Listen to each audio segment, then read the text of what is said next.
months of support. Oh my goodness. Mackie the Newberius asks a question. Why do girls hate me? Well, Mackie the Newberius, there's probably a bunch of different reasons.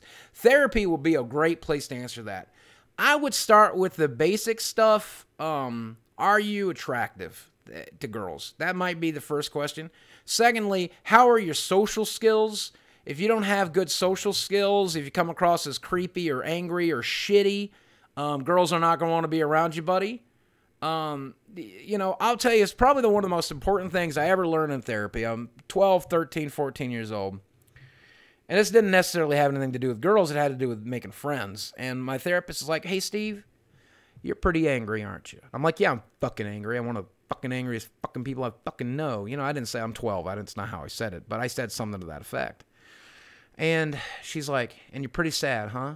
And I'm like, yeah, I'm pretty depressed. I'm pretty sad about it. And she goes, do you like being around someone who's angry? And I'm like, no, I can't stand it. I can't handle angry people, man. It makes me really anxious. It makes me angry. And they're like, yeah.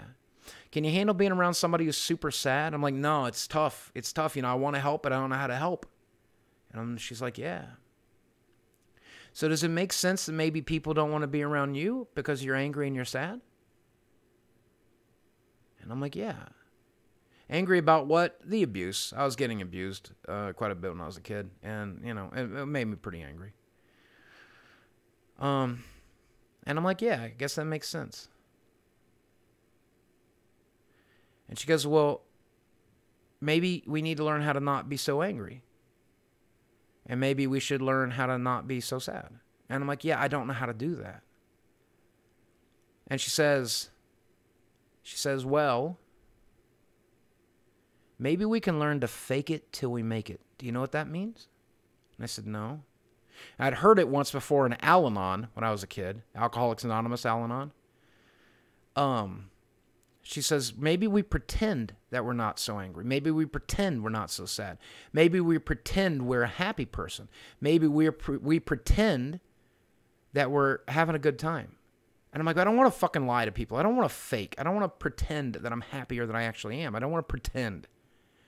And she goes, but you'll find out something, Steve. Whenever you do pretend to be happy, sometimes when you pretend to be having a good time, you'll find out sometimes you are. And I'm like, I don't understand. She goes, you just pretend you're having fun. Go to a place that you might have fun and pretend you're having fun around people that you pretend you're having fun with. And sometimes you'll surprise yourself and actually have fun. And I'm like, yeah, okay, fuck it. I'll try it. So the first few years, it didn't work. Every time I would try, I would go to class, I would go to school, I would do shit. That Big Taco says, Boogie, can you contact that female feeder for me? I would like to date one. You can find them online super easy, dude. The internet's super easy to find. That girl, I don't know whatever happened to her. I don't even know if she's still alive. I haven't talked to her in 10 years.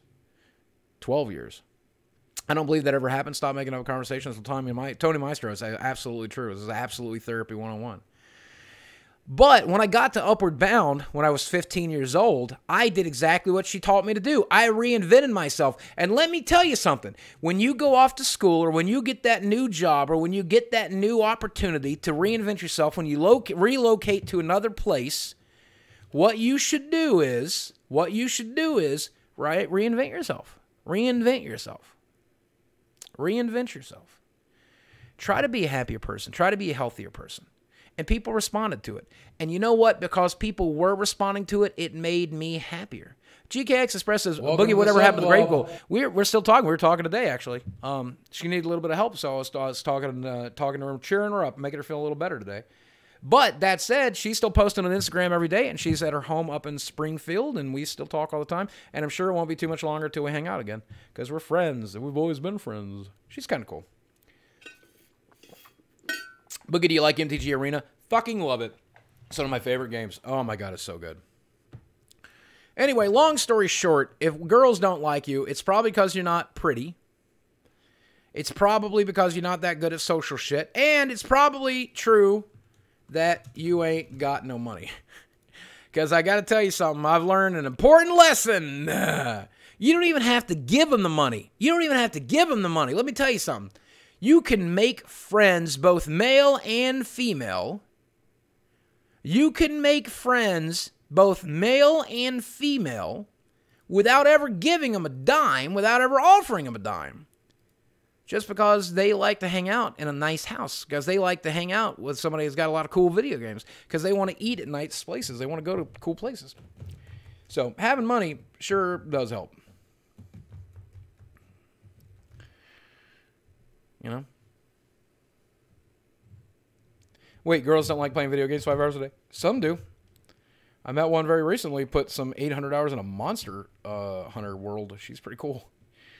I'll give you $50,000 to play games with me. 50,000 bits or $50,000. Either way, Big Taco, that would make me feel too bad. I would not be able to do that. I could not be good enough of a friend that it would be worth $50,000. I'm not a good friend. I'm not a good friend to have. You can ask me my long-term friend, Chad. He'll tell you I'm a shitty friend. I'm a shitty person overall. I have Diablo 3 for the Switch. It's pretty fun. It's a good port, huh? Somebody says, rule number 1, be attractive. Rule number 2, don't be unattractive. Yeah, that's pretty. Wait, who died? Stan Lee. The great Stan Lee. Stanley Lieberman, is someone saying, Chad? Was that his original name? Stanley Lieberman or something like that? Boy, let me tell you something. The new Twitter algorithm's a problem. Because every once in a while, somebody who I follow will link to pornography. They will like a pornography. And when they like a pornography, then it gets shared. So I did that accidentally last January, and people were really mad at me. And so I didn't realize why they were mad that I liked the picture. I didn't realize it showed up on their feed. But now, every once in a while, because I follow people who like the pornographies every once in a while, I see some titties in my main feed, which is fine. I'm not a prude. I love big floppy titties. I like small titties, big titties, round titties, square titties, Shooty McTootie. I love all titties. That's fine. But what I'm saying is, it's sometimes when you're walking around in public and you got your cellular phone, you can't be looking at titties in the doctor's office. You can't be doing that. That's not cool to be looking at titties in public. You can't be looking at titties in public. Black Stars 88, welcome to the Sub Club. Glad to have you, my friend. So, got to be careful of them titties. Can't. Why not? Because it's not polite. Because other people might see the titties, they don't want to see them. Weird flex, but okay. All right, what do you guys want to see? Do you guys want to see a Spyro? Or do you want to see Red Dead? We're gonna put up a straw poll. Okay, let's see. What me play for you, Daddy?